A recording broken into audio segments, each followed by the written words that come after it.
64. And let's see if I'm on. There's no sign of life of Richard. And the military absolutely funded $1 trillion military. And they can absolutely um, give us answers. Give us answers. There's no doubt in my mind. And so today we were called, Team Find Richard Halliday was called The Real Deal, or The Real Deal. And, it just, it made me think about it. And what was that implication? I would say Richard was the real deal, uh, a real whistleblower, a real patriot, a real soldier, a real soldier. He was the real deal. And so I'm going to be talking about that today. And this beautiful statement that was given to us today. Um, so, what does real deal mean? Well, he really wanted to join the military. We tried to talk him out of it, and he wouldn't be talked out of joining. And so he had big aspirations. He had this thinking in his mind what the military was because of Rob, because Rob is the real deal. His dad is the real deal, an honorable, uh, an honorable lieutenant colonel. He didn't start out as a lieutenant colonel. He joined the army as an E3. Even though he had a degree, he wanted to become a PA. That was his dream. And he joined the military, and guess what happened? They closed down PA school. So he went to Charlie School, which is like nursing school. And when he got finished with that, just this is just to make a long story short, PA school reopened. He applied for PA school and became one of the very early, I want to say one of the first Army PAs, physician assistants. And so, with all of this talk about the diagnosis of Patrick Crusius, like you can only have one diagnosis, right? Which is, and there's no, I've looked it up. Well, anyway, um, you can have two diagnoses, right? You can be schizo, what is it? Schizoaffective and autistic at the same time. And if you are, then that proves another point that absolutely no way could he be alone orchestrator, a lone shooter of the August 3rd, 2019, which is Dallas Hart's birthday, August 3rd, Walmart mass shooting. And I'm just going to stand on that because it's the real deal.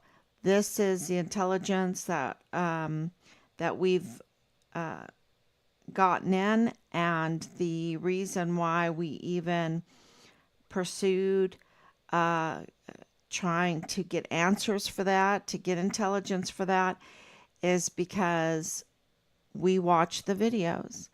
We watched Patrick Crusius, and just observing him. If you need to observe him, and lately he hasn't even been coming to court. Here he is. People are wanting the death penalty, right? And there's just a lot of irregularities because he's a twin. He has a twin sister. Um, And, you know, he's not even in court to defend himself, or at least face his accusers, give his side of the story, you know, and it could be horrible, right? It could be a horrible thing. But every time he comes in, like they asked him if he was racist, he's like, "No, I'm not racist," you know. Um, and then, in court, uh, the grooming or the training or whatever, it's just so apparent that something is very, very wrong with the case. And I didn't say that. The prosecutors for the federal trial said it. Okay, that there is something very wrong with this case. And they closed it up very quickly. So, there's no doubt that Patrick Crusius was there, right? Because he turned himself in. But he's not the real deal. He's not the real deal. He's not a lone shooter. No. There is too many witnesses, too many irregularities, too much hard evidence, and too much death, because people don't realize that the chief of police is now no longer around. A prosecutor is no longer around. Memo Garcia was the 23rd, I would say 24th death, because Glennon Oakley Jr. is no longer around. And there's others, and there's others. And so something is very, very wrong with the Walmart case, where at 5 years, and the prosecutor, the state prosecutor, does not want to let it go. And the judge, issued this gag order, and the gag order seemed not to affect the ad litem, which is, I don't know, I'm not a lawyer, but I don't think that was kosher to have an ad litem in the Walmart case, state. But anyway, Justin Underwood was, and so that means he was subject to the gag order, yet he was on social media discussing with Bob Moore how to remove Yvonne Rosales. 2 days after Yvonne Rosales started an investigation, and the prosecutor absolutely can start an investigation into the El Paso Community Foundation for misappropriation of funds, right? Misappropriation of funds. What do you call that? That you call it a hoax, you call it a scam, and this is, what came to my mind with this whole thing with the El Paso Community Foundation, the more that we look into it, and I know it's a military term, but I'm just like, this is like stolen valor. This is not the real deal. They're not the real deal. Richard's the real deal. Patrick Crusius is not the real deal. The story around him, no. And El Paso Community Foundation is not the real deal. Matter of fact, and I know it's not quite, because stolen valor is military, right? But it's like that. What is the term when you are a charitable organization, that you are a keeper, that you are entrusted with the donations coming in for victims, and you're up to no good? You're up to misappropriation of funds.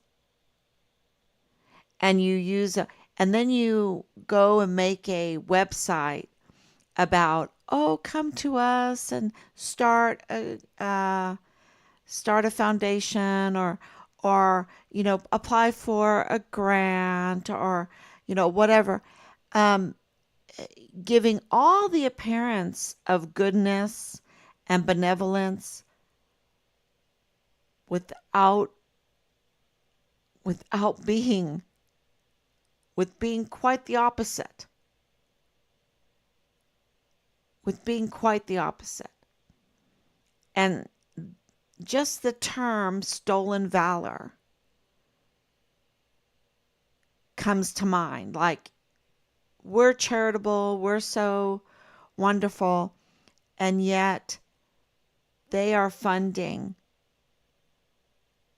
not so wonderful things.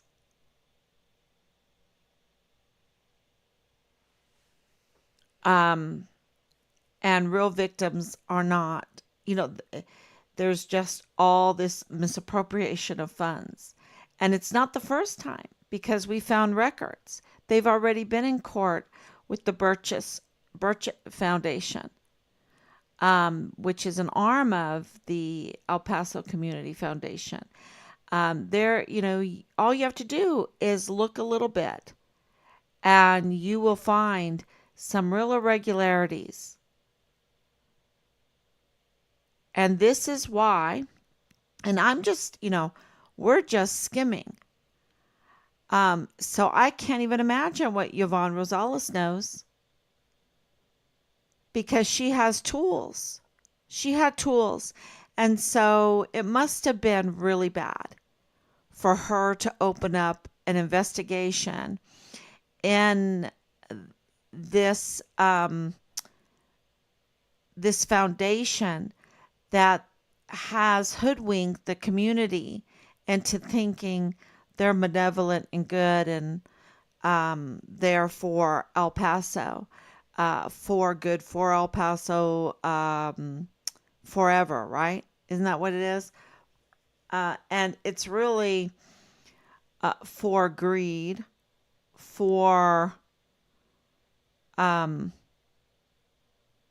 cronies, and stolen valor.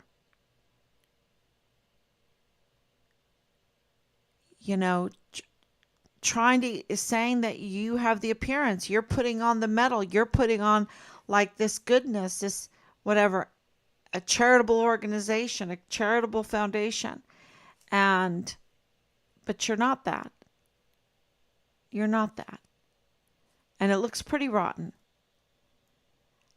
And it's not the real deal. It is absolutely not the real deal.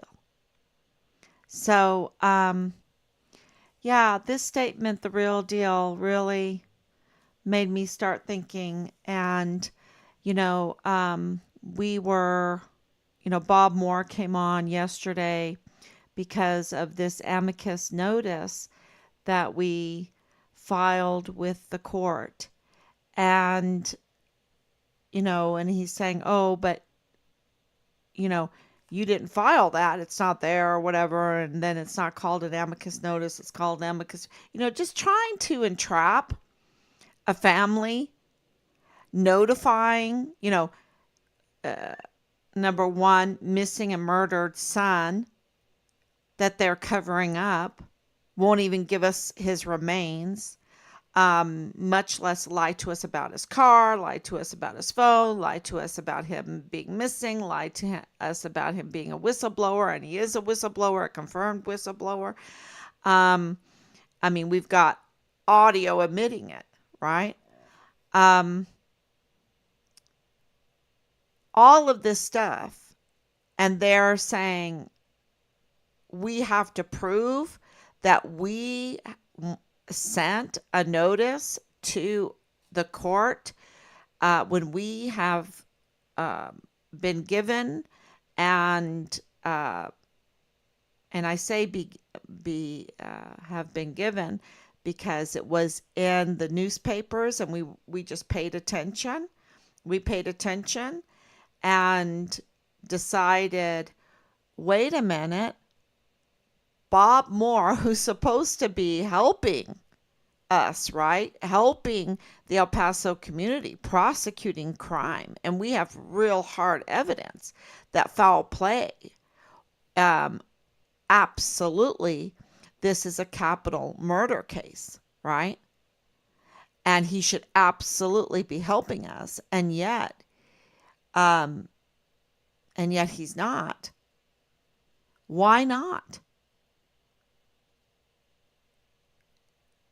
Well, it becomes clear that he can't address any really capital murder cases, can he? He is botched with every capital murder case. That's why he can't bring the Walmart mass shooting case forward.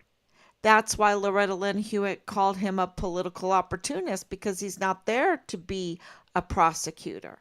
He's not there to identify crime, investigate, right? Because absolutely they can investigate, and to document and to prosecute. So, it's like, wow, he's a fake DA. He's not the real deal. He's not the real deal at all. And then, you look into it, and he totally messed up his oath of office and his statement of officer. He's not a real deal. He's a usurper of the 34th Judicial District Attorney's Office. Well, that explains a lot. That explains why El Paso is paying millions and millions of dollars and not getting any prosecutions of capital murder crimes. And then he'll put out, that's why lately he's put out these puff pieces like, oh, we did do this. And, we're just giving them life sentences or whatever. Something is not right, and we know it's not right because it's not the real deal, and it's Bill Hicks that's not the real deal. Because now we have the hard evidence, because we took that brave step of really, truly the real deal, notifying the court that Bill Hicks was a usurper, and we received the real deal evidence, hard evidence, to corroborate what we were saying. So then we had to file a supplementary, an evidential supplementary to the amicus notice, so that they would have those files that were given to us, proven hard evidence that Bill Hicks wasn't the real deal. And their operation has always tried to come back with retaliation, like they did yesterday, to put questions in the minds of the public, mess with them with their psychological training that they've had, their psyops, their asymmetric warfare tactics, to hypnotize the public or to sow doubt into the public. Because that's all they have, is to cover up their criminality with more criminality. And so today, being called the real deal, Team Farm Richard Halliday is the real deal, was really a compliment. And I'm very grateful for that, because we really did submit to the SB4 court. Well, 19 emails, and then I don't know how many we did to the media. So it's out there. So, um, but that's okay. The hard copy is important too. And we know that. And we are very good friends with our post office here. But it doesn't cost anything to do an email. So why not do both, right? Why not do both? And so the Department of Justice absolutely knows that mail time, many times, mail times means the real deal from Team Find Richard Halliday. Getting mail from Team Find Richard Halliday. And then that would be information on Richard's case, criminal complaints about real criminals in this, and and it's gone to many other places, many other agencies, and we've been very careful to maintain authenticity, to give information that's good information. And at the beginning of this, if you've followed from the beginning, you know that we didn't try to jump the gun. We tried to look at all 5 possibilities of what could have happened to Richard, even though from the very beginning we knew it was foul play. But they didn't want us to say foul play. They always told us, don't say foul play. Don't say foul. Why can't we say foul play? That's one of the possibilities. And that's because it is foul play. It was an absolute murder of our son. And the key, I shouldn't say key, I should say the prime suspect for the murder of Richard is Dallas Hart. Because his mother, Leilani Hart, has given us so much evidence, hard evidence, irregularities, and circumstantial evidence with Tavita Nusa, and of course, her husband, James Courtney Hart, of course, all the affairs, all the I should say, the adulterous sex cult activity,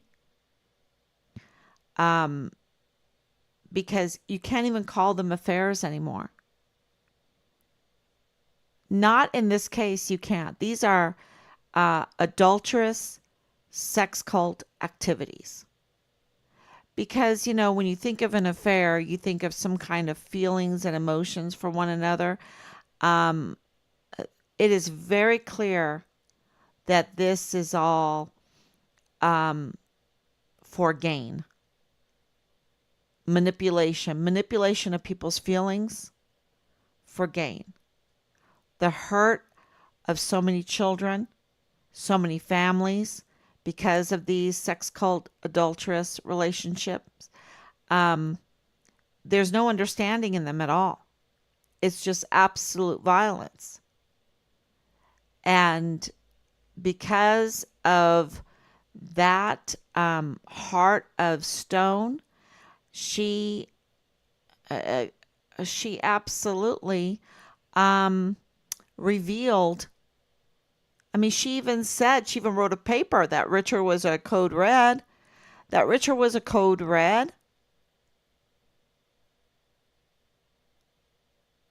And then, her trying to manipulate with many different witnesses, and her mentioning Rosa Maria Valdez Garcia, and then Bob Moore trying to manipulate both cases. He came on yesterday and he said that we only had one connection with Richard and the Walmart case. And is he the connection? Because he's one of the connections. And Rosa Maria Valdez Garcia with Danae Katzen is one of the connections. And then all those at 3905 Bliss Avenue, including the chief medical examiner, including the Ortega family, the Rocha family. All of that is connecting both cases.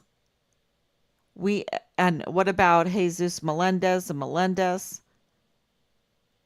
is Ernest Christopher Grant. Ernest Christopher Grant with Dreams Cabaret.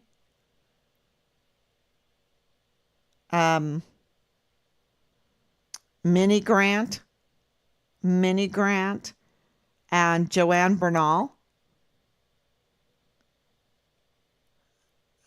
All of that is, it's no,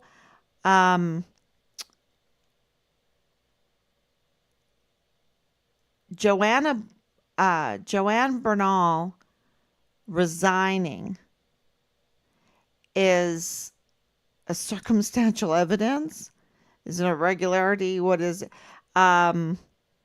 Very, very important in all of this, because what's going to happen to this SB4 case? Someone's going to take it up now. And as they take it up, and we absolutely want to make this very, very official, that we provided an amicus notice. And I know amicus notice, you're like, oh, amicus brief, amicus curiae. Okay, let's split hairs, right? But we submitted an amicus notice because we're not lawyers and we're not submitting a brief. We're just giving them a notification and with some evidence. So, and we absolutely want this part of SB4. But what are they going to do with it now? Because SB4 has so many civil rights attorneys, and absolutely Richard's case. Do you see that them being aware of Richard Halliday means that they will look at the real deal, Richard Halliday, and his civil rights were violated. Our civil rights were violated. This is a God-given opportunity to provide, to be a friend to the court, and to provide them with information of fraud on the court. What Bill Hicks has done is commit fraud on the court, fraud on the Senate, fraud on the community. And Bob Moore, being El Paso Matters, doesn't want to cover this. He doesn't want to be the real deal because he's not the real deal. Bob Moore is fake. He gets on yesterday on a live stream on social media. He's so fake. I see his name, and as soon as I say, oh my gosh, Bob Moore's on, let me stay focused and then I'll address him. And then he deletes and comes back on as somebody else. Because he's fake. He's not the real deal. And El Paso Matters is not the real deal. Because they're owned by the fake charity, the El Paso Community Foundation. And maybe that is a little strong, seemingly, they're up to no good. Seemingly, they're the fake church, that they misappropriate funds that people give them to do good things with. And then they say they do good.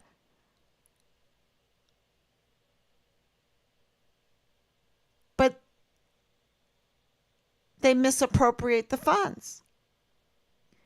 And we need to see at who with who.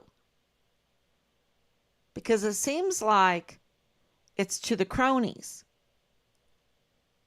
Because absolutely, Rosa Maria Valdez Garcia was no stranger to them.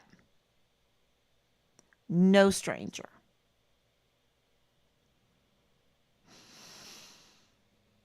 Um, people have they've taken advantage of the volunteer system and of the charitable system that we have in this country. It was just such a wonderful thing. And now they've turned some of these foundations and charitable organizations into criminal entities. And, and it's so bad because people want to do good and people want to give, people want to help other people. We're a very giving country. I mean, so much of our monies collected go outside of our country to other countries. People come here to work to send their money back to their home country. And people have taken advantage of that giving nature, and it's ruining the country, which is going to hurt the other countries that depend on a vibrant economy for funding. So, whether you think it's right or not right or whatever, uh, that's the fact. So, El Paso Matters is not the real deal, and the El Paso Community Foundation, in my opinion, is not the real deal because they own El Paso Matters, and you know them by their fruit. El Paso Matters has obstructed justice in our son's case and has done real harm to people. They have been a political attack dog because they violated their 501c3, which makes them not the real deal, because if they were really abiding by their status of 501c3 tax-free status from the IRS, they would be neutral. But they're not neutral because they're not the real deal. And our generals are not the real deal. I would say that's stolen valor. Seems to me. Because they're in our beautiful uniforms serving foreign and domestic enemies, these 4-star generals, 44 4-star generals and admirals. And our military is not a democracy. You have to obey orders. And that we saw right in front of our eyes what they did to Brigadier General David Stewart. It was heartbreaking. Because what a nice general.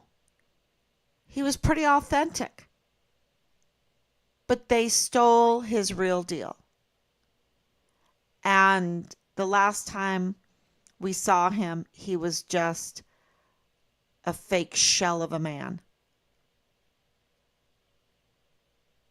And he has a beautiful family. I should say he was a fake shell of a general.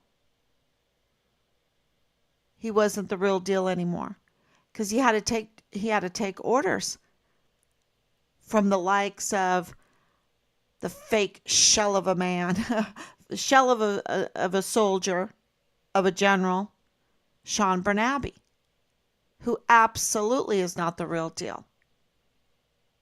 He's a betrayer.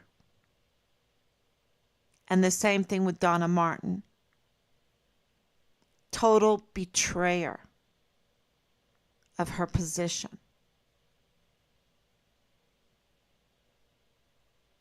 So, in all of this, oh, look at Marlon Soto.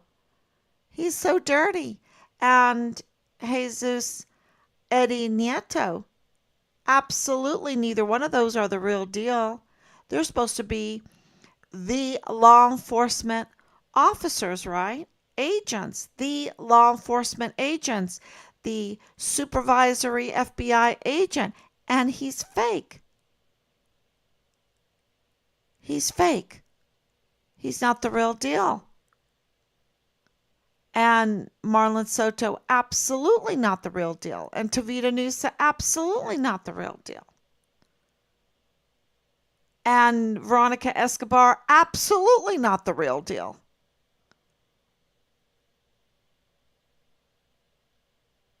They all give the appearance when they're in front of the cameras or, with their words or whatever, but their fruit is fake and rotten. And so for us to get that kind of compliment today, that we're the real deal, we're very grateful for that. And we've tried very, very hard to stay authentic, even in all of the threats and the harassment and being fed so much wrong information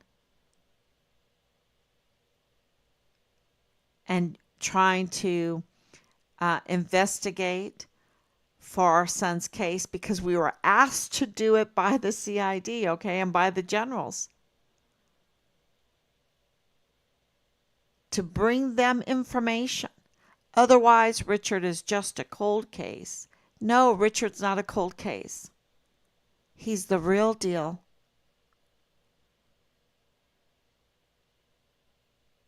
A real soldier, a real whistleblower, very concerned about the fraud perpetrated on Fort Bliss to the community, to the American people, the crimes committed against children. Very concerned. He was the real deal. And they have nothing on him. They tried very hard. They tried to frame him. They tried to put out a negative narrative. And who for? For the law enforcement community.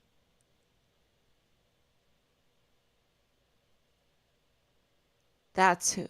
Because the good law enforcers in there.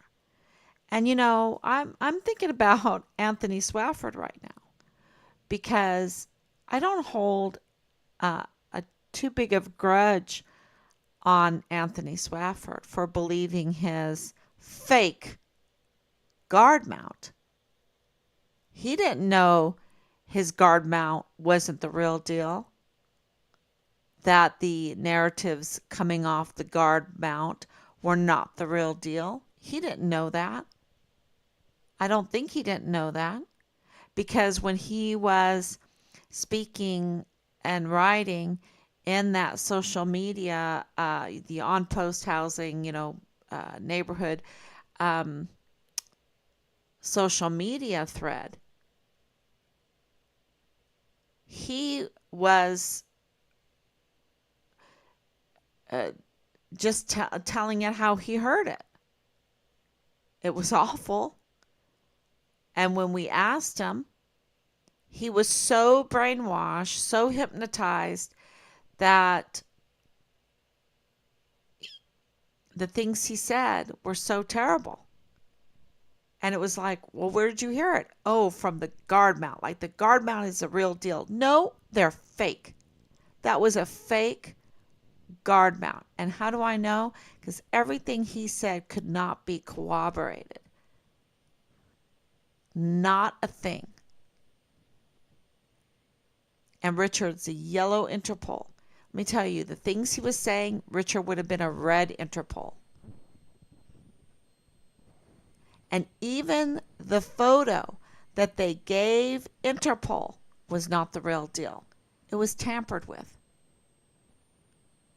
Superimposed with the image of Dallas Hart.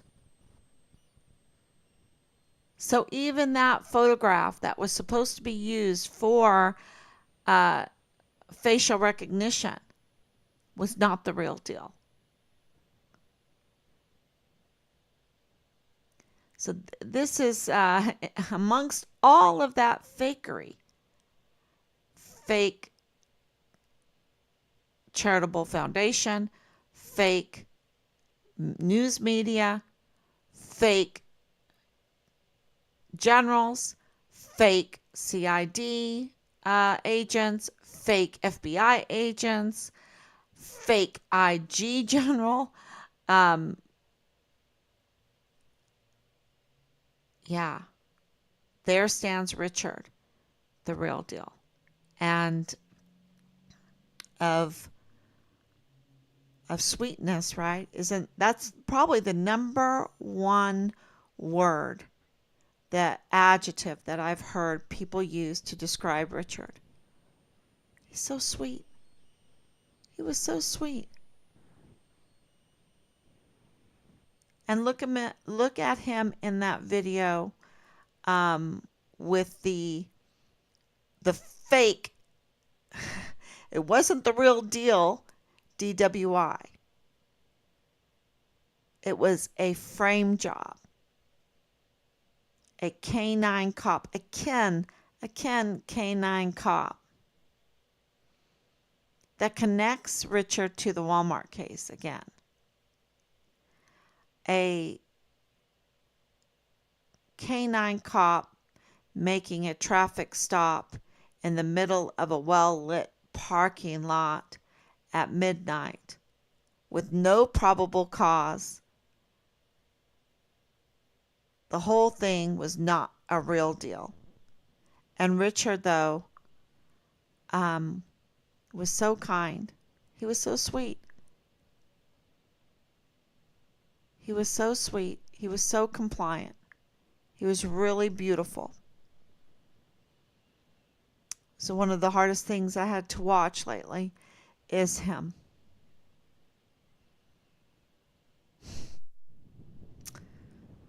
So,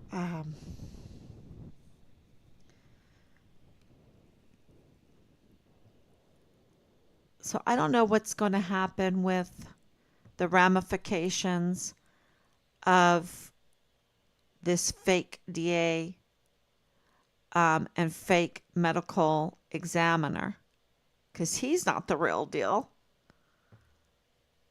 And that means he's tainted every capital murder case, because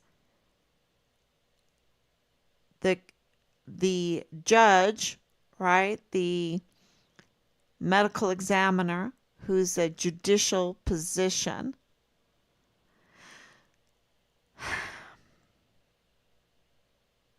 has committed felony after felony after felony after felony every time he touches the remains of these victims, because he's not the real deal. And that means he botches every case. So this is really, really important to be the real deal. And we are going to strive to maintain that. And thank you so much for calling us the real deal. And we will move forward to get our son's remains, to hold those that hurt Richard accountable, to take these fake individuals out of our beautiful uniforms, out of those positions, and put real individuals in those positions. That needs to happen, because this fake stuff going on right now, all these lies, there is just, it hurts so many people. So thank you so much. God bless you, and I will be back tomorrow, God willing.